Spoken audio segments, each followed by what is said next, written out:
Well, I certainly welcome the Minister's decision.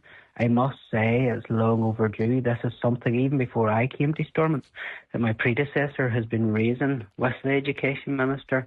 And up until lately, the Education Minister has been telling us this is something he couldn't do. But I don't want that to take away from the focus of today and my support for the decision that he has taken. It's a common sense approach. The Minister has a responsibility to protect children, and by the removing of this guidance, he is ensuring that's the case. So this is a win for the DUP, is it? The DUP delivers.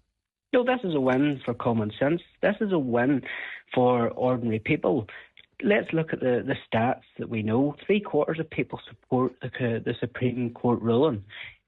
Out of that, 58% of Sinn Féin voters support the Supreme Court ruling. 57% of SDLP voters support the Supreme Court ruling. 47% of Alliance supporters support Supreme Court ruling. So this isn't a win for DUP. This is a win for common sense. This guidance should never have been in place in the first place. And I must say that the biological rights of pupils trump other rights. This is about safety and fairness.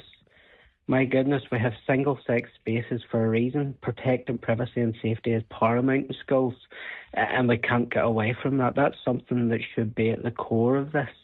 And if there's somebody in a changing room that they're not meant to be in, well, that person should be using the one that aligns with their biological sex. There's no frittering about. We need to be clear and concise on what we're expecting and what should be happening. The biological rights of pupils trump other rights, and that should be the starting point. Mark, Timothy? Very much.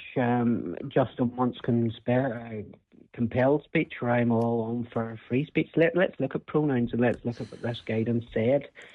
This guidance was allowing pupils to come into school and have a different pronoun and a different name from that they were known at home without having the school having a right or a known as a name to inform the parent. That is simply wrong, and that shouldn't have been allowed to happen, and I trust going forward that won't happen. The Timothy, what about a situation?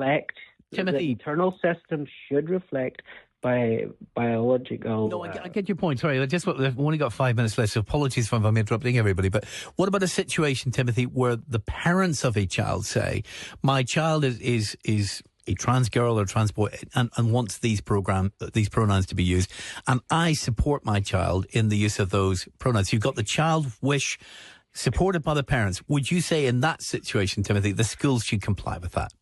The teacher shouldn't be compelled to comply with a pronoun that doesn't meet, reality. Let's be very clear.